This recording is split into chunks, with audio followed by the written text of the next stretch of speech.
지금부터 햄릿 해설 3부를 시작하도록 하겠습니다. 심기가 불편한 클로디우스는 자리를 뜨게 됩니다.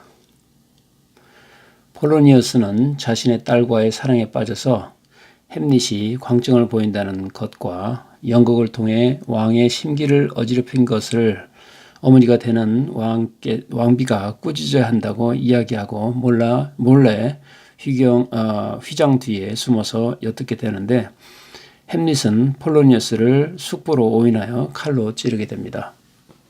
이제 비극의 시작인 것입니다.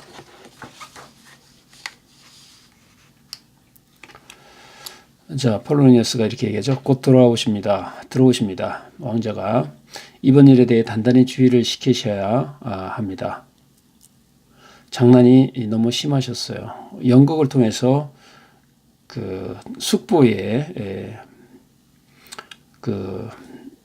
장난을, 숙부의 의도를 연극을 통해서 이제 이야기했기 때문에 그것에 대해서 이제 장난이 심했다고 하는 것을 얘기하는 겁니다. 전하의 역정을 중간에서 막느라 혼이 났습니다. 저는 여기 이곳에 숨어 있겠습니다. 꼭 혼내주십시오. 햄릿이 문 밖에서 어머니. 왕비가 걱정하지 마세요. 어서 숨어요. 왕자가 오는 소리가 들려요. 폴로니어스가 휘장 뒤로 얼른 숨는다. 햄릿이 들어온다. 어머니 무슨 일로 찾으시죠? 얘야, 아버님이 너 때문에 화가 많이 나셨단다. 어머니 때문에 아버지도 그렇게 화가 나신 것처럼요. 저런 어쩌면 그렇게 천박하게 말하느냐. 어머니처럼 사악한 혀로 반문하는 건 좀 치사한 거 아닌가요? 대체 그게 무슨 말이냐? 무슨 말이라뇨? 날 잊은 게냐? 절대 잊지 못하죠.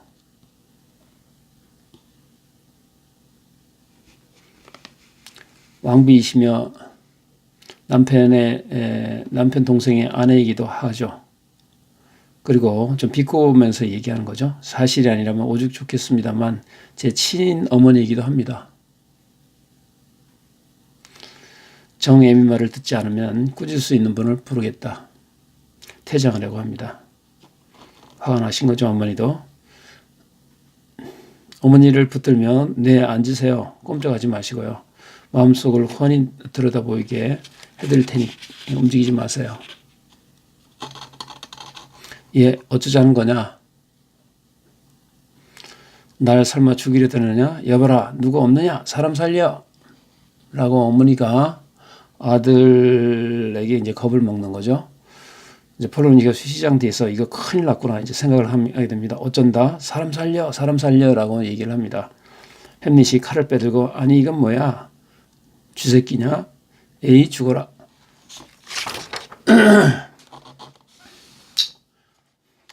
폴로니어스는 결국은 제발 죽어 회장소에서 칼을 휘둘리고 비극의 시작이 되는 것입니다.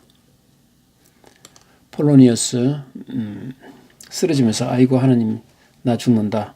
오 이게 무슨 짓이냐? 저도 모르겠습니다. 왕인가요? 휘장을 들춰보니 폴로니어스가 죽어있다. 이 무슨 해괴하고 잔인한 짓이냐? 잔인한 짓이라고요? 그렇죠. 왕을 살해하고 아버지인 왕을 살해하고 왕의 동생 숙부와 결혼하는 것만큼이나 흉악한 일이겠죠. 왕을 살해한 것만큼이나 라고 엄마한테 대들으면서 이제 역정을 부리는 겁니다. 네, 그렇죠. 폴로니어스의 시체를 쳐다보면서 저런 처신을 제대로 못하고 경솔하고 이곳저곳 참견하니 이 꼴을 당하지. 난 영감을 커다란 상전쯤으로 생각했는데 지금 이렇게 보니 완전 쥐새끼였구만. 잘 가시오. 팔자소관이라 생각하시오. 사실 폴로니어스는 가장 친한 친구의 또 아버지이기도 합니다. 입장이 곤란하게 됐죠. 이제는 어울리지 않은 지나친 참견은 위험하다는 것을 깨달았겠지. 휘장을 내리면서 왕비를 향해 그리 손만 쥐어짜지 마십시오. 진정하시고 앉으시면 제가 직접 가슴을 쥐어짜드리리다.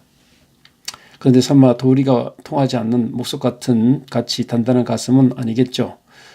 더불어 차마 망치스러운 습성에 녹이 슬어서 감정이 전혀 열리지 않아 무감각해진 가슴은 설마 아닐 테죠. 이후 오피리아의 아버지 폴로니어스를 살해한 혐의와 왕에 대한 위협을 느끼게 된 클로디어스 왕은 햄릿을 영국으로 추방하면서 살해 계획을 마련하게 됩니다. 하지만 햄릿의 철저한 준비로 다시 이제 귀환하게 되죠. 왕이 이렇게 얘기합니다. 로젠크랜스와 길데스텐에게 왕자의 길을 뒤를 따라가서 배를 타는지 확인하거라. 당장 지체하지 말고 오늘 밤 내로 떠나보내야 한다. 어서 움직여라. 그 밖에 절차 등은 모두 준비되어 있다. 급히 보내도록 하라. 왕만 남고 모두 퇴장을 합니다.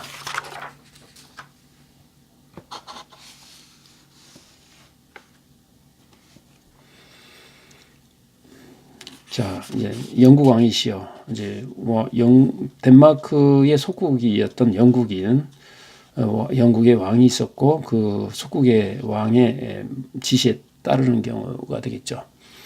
영국 왕이시여, 짐의 호의를 존중하고 있다면 물론 충분히 알고 있겠지만 덴마크 군의 창검이 휩쓸고 간 상처는 여전히 생생하고 물론 자청해서 충성을 다해왔을 터이니 설마 짐의 언명을 소홀히 하지 않으리.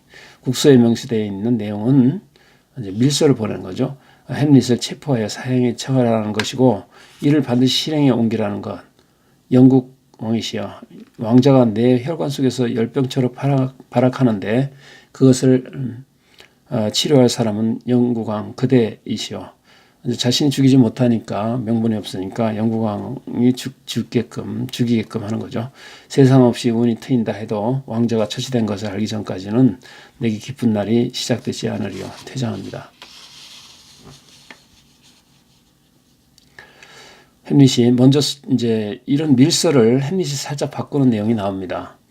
먼저 서론에는 왕이 광국한 청탁서대대로 체계를 갖추고 영국은 덴마크 충실한 속국이니 그 우위가 종려나무처럼 멋지게 크기를 원하며 평화의 여신은 밀, 이삭, 화환을 항상 양국 간의 인연이 되어야 하는 등 그럴싸한 문구를 나열해 놓고서 이 직서를 읽자마자 일각도 주지 말고 직서를 지참한 2명을 사형에 처하되 참여의 시간도 주지 말라고 했다네. 이제 확인 절차 없이 바로 참여를 해라 라고 하는 내용이었습니다. 호레이쇼는 가장 친한 친구죠. 그럼 봉인은 어떻게 하셨나요? 그것 역시 하늘이 도와서 마침 선왕의 옥새를 호주머니에 지니고 다녔지. 선왕의 옥새를 번떠 새긴 거라서 편지를 쓴 전 것과 같이 접어서 서명하고 옥새를 누른 후 바꿔치기 한 것을 전혀 모르게 원래 장소에 갖다 두었다네. 그리고 이튿날은 해적과 싸우는 날이니 자네가 사정을 알 테고. 호레이쇼가 그럼 길데스턴과 로젠크랜스는 더는 못 보겠네요. 이들도 햄릿의 친구입니다. 그러나 이제 왕에게 더 가까운 사람들이기 때문에 햄릿은 별로 신경을 안 쓰는 내용이 나오겠죠. 할 수 없는 일이지 자청에서 나선 길이니 전혀 양심의 가책 같은 건 느끼지 않아. 아청꾼들에겐 자승자박의 운명이지. 불꽃 튀는 승부가 벌어지고 있는 판에 어리석은 놈들이 위험하게 왜 뛰어드냐고. 호레이쇼, 정말 지독한 왕을 다 보겠네요. 이쯤 되면 더는 물러설 수 없지 않겠나? 선왕을 시해하고